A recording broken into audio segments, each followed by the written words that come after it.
But in order to understand where we will be going these 4 weeks as we create Calm, we need to understand where we have come from.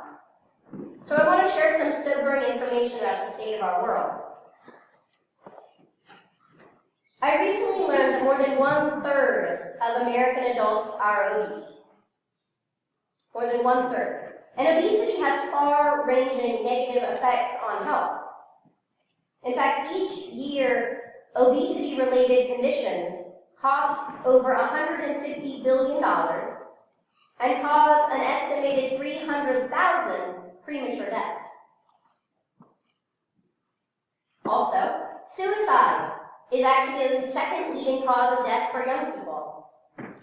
More teenagers and young adults die from suicide than from cancer, heart disease, AIDS, birth defects, stroke, pneumonia, influenza, and chronic lung disease combined. Each day in our nation, there is an average of 5,400 attempts by young people in grades 7 through 12. I know just this past week there was a tragic example of this loss. In America, heart disease is the leading cause of death, accounting for approximately 1 in 4 deaths. And just this last week, I don't know if you heard this news, but just last week while we were worshiping here on Sunday morning, People's Congregational Church in Washington, D.C. lost their pastor. He died of a heart attack on Sunday morning preparing for worship. This is real. These afflictions affect us all. But what do these tragic events and statistics have in common? Well, they're all in some way fueled or exacerbated by the stress of our modern life. Each day, there's new research about the harmful effects of stress and busyness, of being overscheduled, of not having enough leisure, of eating processed foods in front of the television instead of eating basic foods together as a family, of not having time to just to be oneself, to connect, to truly connect with other people. Now, I hear it all the time. At first, I thought it was just parents and the ever-present pull of the sports field. But then I noticed even retired people saying it, and then single people. And then I thought, really, it's just everybody.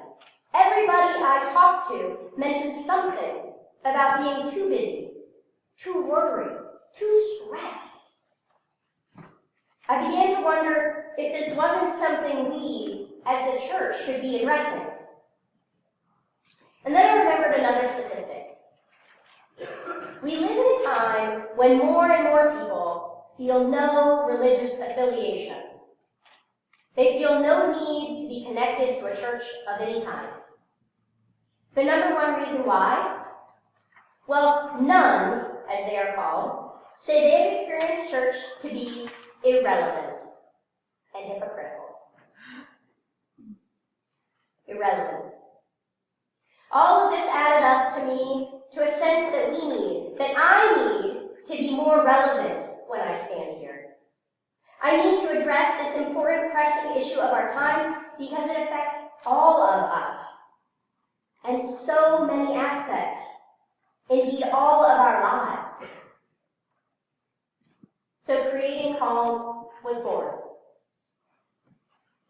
This will be a 4-week exploration of breath, rest, giving, and humbling.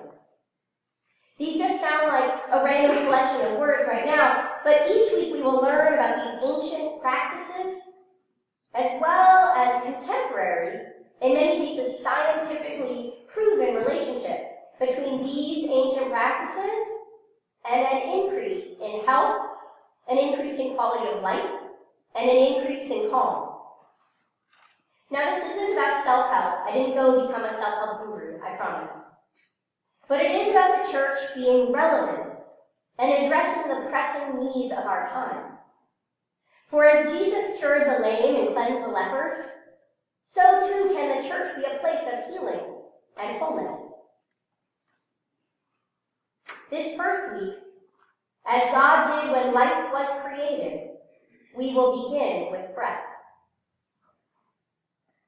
In the Genesis passage that was read, we heard that God created human beings, and when God created human beings, God breathed God's own divine breath into human nostrils. God's breath gave human breath. God's breath gave human beings life. Out of the chaos that was, God created light and sky and earth and human beings. Then God gave breath, which was the breath of life. What does it mean that God gave us breath? That it was breath which first animated human being, and breath which makes us alive still today. Breath. This thing that happens all the time.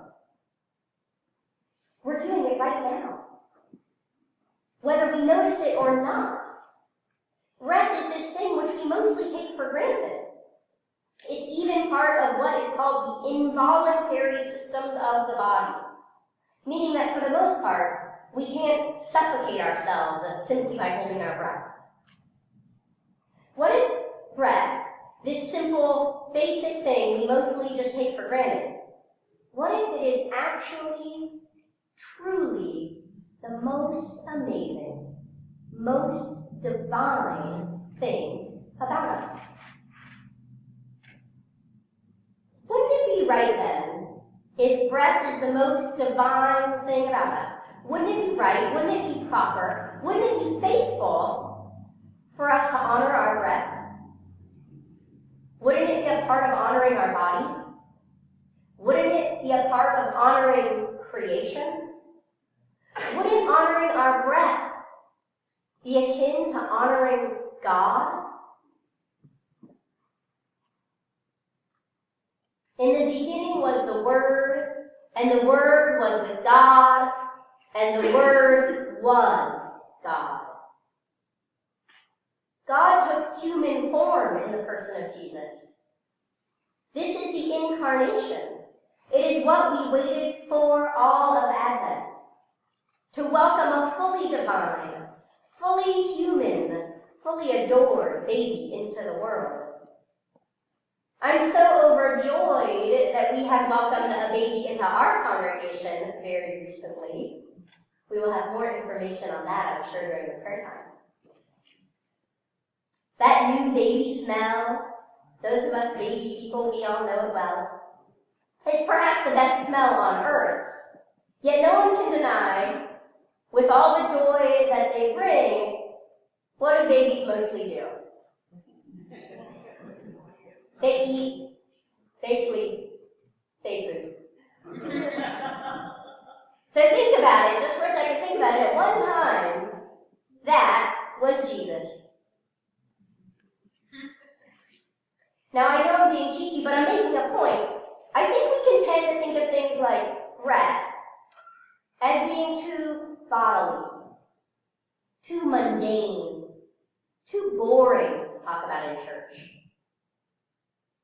But breath, because it is of our body,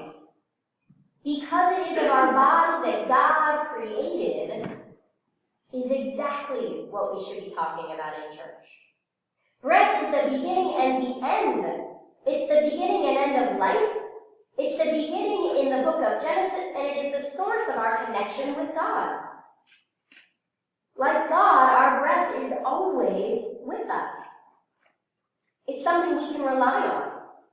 It's always there when we need it. Yet mostly, we don't even notice it. We take our breath for granted. So this past week, knowing I was going to be talking about breath here, I spoke with the owner of the yoga studio where I go. Because he's written books about breath, I asked, what do you think about breath? And he said he feels like breath is the most important thing to focus on to achieve a greater sense of intentionality and presence in our lives. Now, I wasn't surprised by that. But he also said that if it were up to him, he would make a connection in church between finding faith in our breath and faith in God. Faith in our breath and faith in God. Breath is something that is already there, already with us all the time. So often that we don't even notice it. Faith in breath, faith in God. In some ways, we're so certain of our breath that we don't ever wonder. We assume it will be there each morning when we wake up. We assume it will speed up when we run and slow down when we sleep. We feel it pulse in our ears when we're angry. And we feel it catch in our throats when we're overcome with sadness. But our breath is always there. Then something happens and we feel like our breath isn't always there. Maybe we develop asthma or a sleep apnea, and our breath isn't as certain. It's still there, but because of our difficulties, we doubt it. I wonder if this can be like our relationship with God. God is always with us, so much so that we don't even notice, until we struggle. We hit a snag. We think we've lost God. And like our breath in an asthma attack, God feels far away and uncertain. And while someday our breath will end, God is there always. God has been there all along. And like our breath, God is with us involuntarily. Meaning, there's nothing we have to do to get God on our side. Indeed, nothing we can do to make God leave our side. Breath is given by God. Breath is a part of God. Each breath is an experience of God's presence in our body. And if the idea that our breath is divine is not enough to convince us, let's talk about the reality that paying attention to our breath can literally save our lives.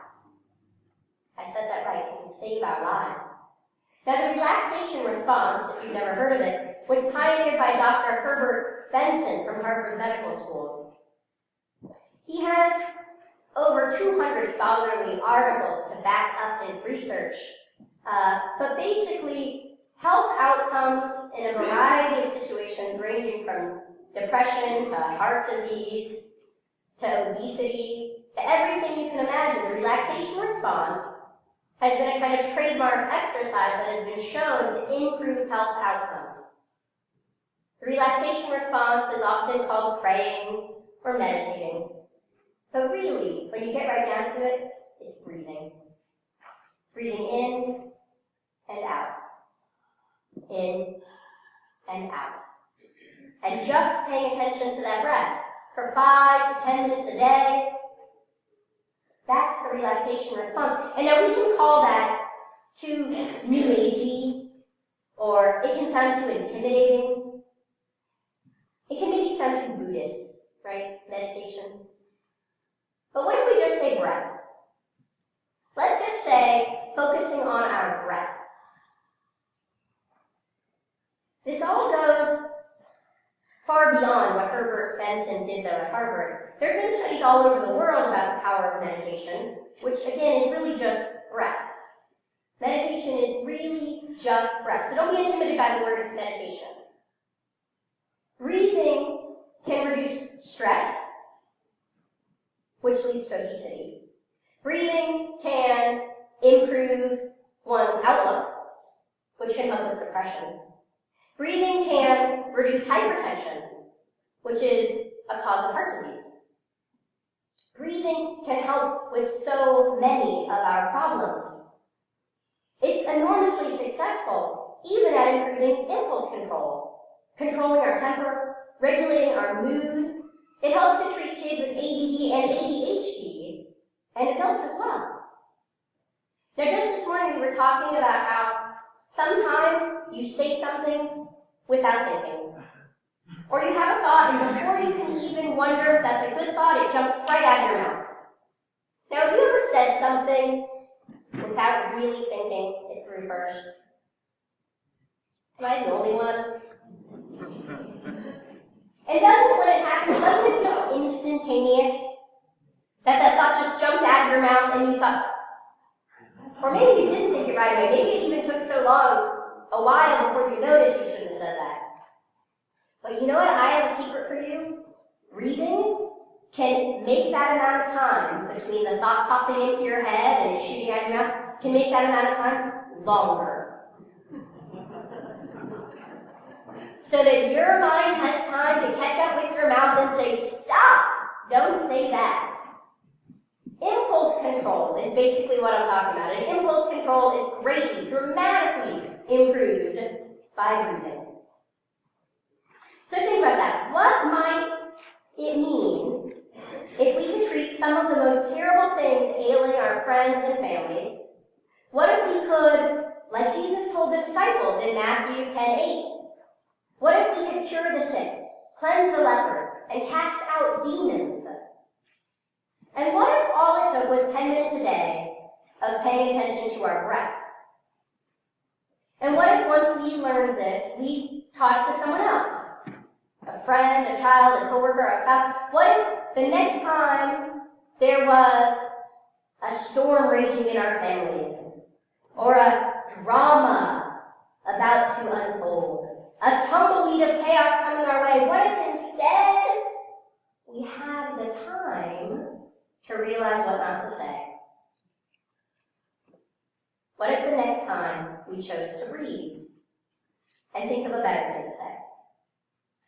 There's so many ways that the world has gone wrong, as I started out with sharing this morning. There are so many who suffer, so many in this room who are struggling, so much illness, so much pain. And I'm not saying that breath is going to magically cure everything. I'm not. But it does seem like paying attention to our breath can help with most things. And when we remember that our breath comes straight from God, that it's the most divine thing we have, maybe it's not surprising that it can cure most things. Now, we pray each week that God's will be done on earth, that earth be as heaven. What if this is one of the ways we can help make that happen? Whether you can be convinced of the power of breath by the fact that each one of your breaths is given to you by God, or you're more attracted to the medical science side of things. Either way, let us take a moment now to practice our breath. Now I know this feels kind of silly. Chalk it up to another one of those things your crazy pastor did in church. I know I'm always asking you to do crazy things. So humor me. If you don't like it, you can complain about it later and say, that crazy Pastor Courtney, she made me breathe in church. Of all things, in all places, breathing in church. But let us take a moment now to practice. So there's a couple of rules when you're practicing your breath. The most important one is don't look at anyone else.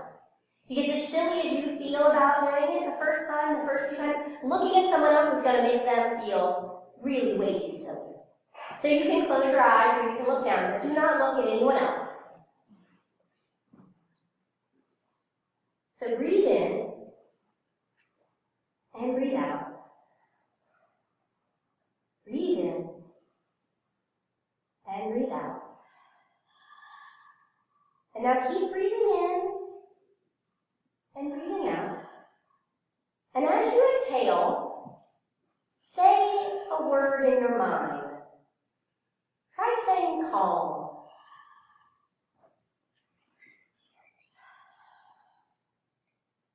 In, calm. In, calm. And while you're breathing now, place your hand on your belly.